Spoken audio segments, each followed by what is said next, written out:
Alright guys, I'm just going to do a quick video about why I hate modern translations.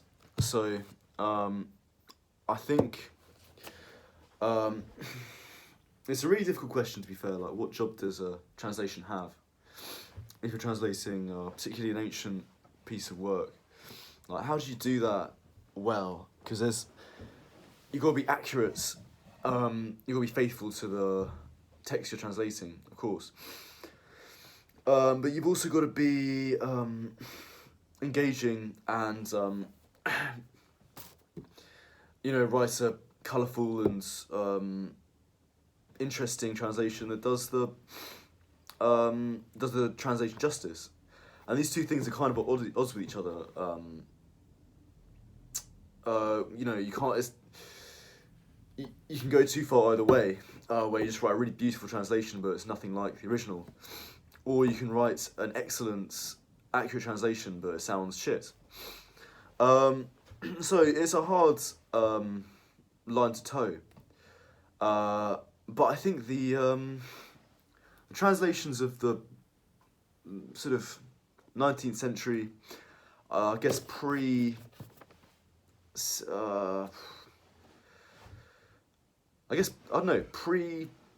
last 50 years, I think they towed the line so much better.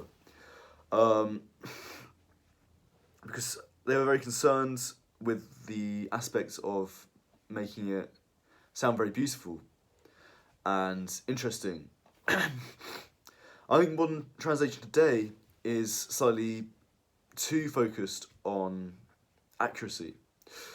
And we'll talk a bit about why that is as well. So I've got a little extracts from the beginning of Vitruvius's On Architecture, which is a book on architecture, and it starts with a invocation to the Emperor Augustus. So, which one do you prefer? Okay, I don't want to tell you which one's the right one. So, this is number one. While your divine intelligence and will, Imperator Caesar, were engaged in acquiring the rights to command the world. I'll stop there, but that's the first clause. Okay, I'll read that again. While your divine intelligence and will, Imperator Caesar, were engaged in acquiring the right to command the world. Okay, that's option one. And then option two, okay. Whilst, O Caesar, your godlike mind and genius were engaged in acquiring the dominion of the world. That's number two. I don't know, maybe you disagree with me, but I just think the second one is so much better. Whilst, O Caesar, your godlike mind and genius were engaged in acquiring the dominion of the world. You know, that just really, to me, that really rolls off the tongue. Meanwhile, while your divine intelligence and will, Imperator Caesar, were engaged in acquiring the right to command the world, you know, it's clunky, it's shit. And I know what they're doing here. Because I think I don't really know this part in the translation very well. But what I'd imagine is the second one's okay. I think the worst one, which is the new one, by the way. I think it's more accurate to the original text. So, for example, you know the words imperator is that's the Latin words for emperor.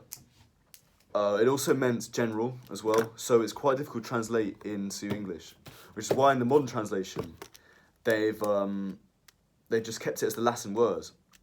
So if you know a bit of Latin and you read this, it's a very clever translation. You know? Okay, they've just taken a traditional Latin title and left it untranslated, like I don't know. I'm not going to be able to think of a good example off the top of my head, but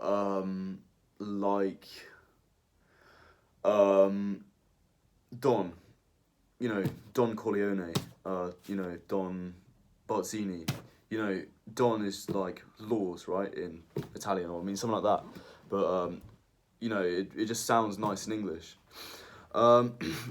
So I get what they're trying to do here. I think there are points where it's good to translate, to keep the translation, to use the original Latin words, or the word of whatever language it is. My problem is that I just think this is not the moment to do it. You know, like most people are going to read that and they're going to be like, "What the fuck is an imperator?" You know, it's just like it just and that just breaks up the whole. It's just it sounds clunky. Meanwhile, the other one, it's like they just don't even bother. They're like, "Ooh, this is a bit, you know, just whilst O Caesar." You know, I mean, you don't even need to say imperator or emperor or general or whatever. Yeah, just it's awkward. Just that you need that kind of intelligence with the translation, I think. And yeah, you don't seem to have it in modern translations. I mean, I'll try and find some other examples. You know, this is the Iliad. Okay, this is completely random.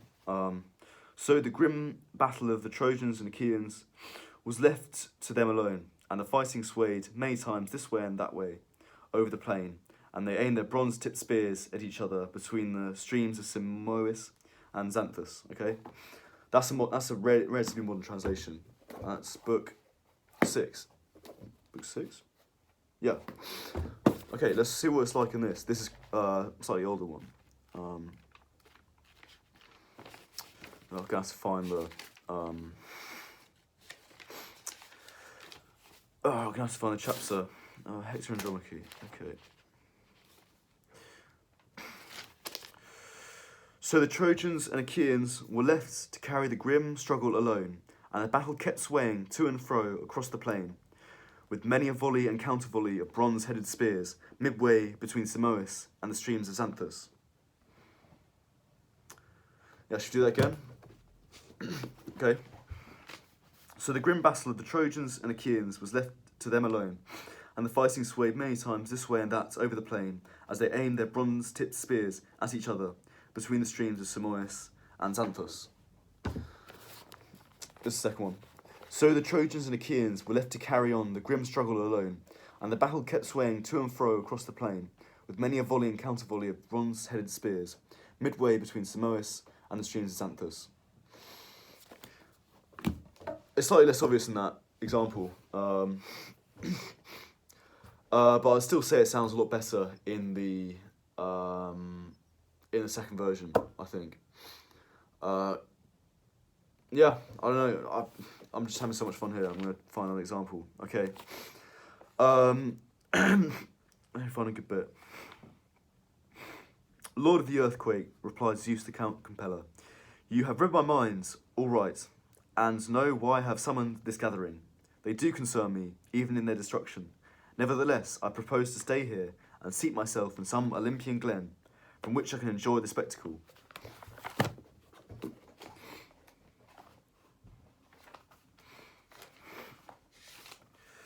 And then, this is the other version.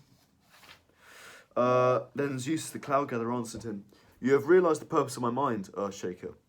The reason why I have called you here together. I do not care for them even as they die. But now I shall stay here, sitting on a fold of Olympus, where I can look on and delight in my heart. But the rest of you can go down and join the Trojans and give them help either side. Yeah. Okay. So, yeah, I hope you get my point. I'll be interested to know what other people think. I mean, like I was saying about this, there are kind of some, in some sense, the translations are written for different purposes. So I would say we live in an age where, like, reading Latin as a sort of first language is, you know, not as a first language, but just for enjoyment, you know, like a first language, like a written language, it's not really happening anymore. It's, excuse me, the translation's more about providing an accurate, because less people speak Latin, right? So there's more demand for people to translate Latin accurately, possibly. Whereas before, it's like if you really wanted to get an accurate picture of what the Latin was trying to say, you'd just learn the Latin yourself. I mean, well, now it's much more like catering for people who don't understand Latin at all. But But what's the point in doing that if you don't enjoy, if it doesn't sound good? It's my view. So yeah, difficult sort of path to walk down is what I was going to say. But let me know what you guys think. Maybe convince me otherwise. But thank you very much.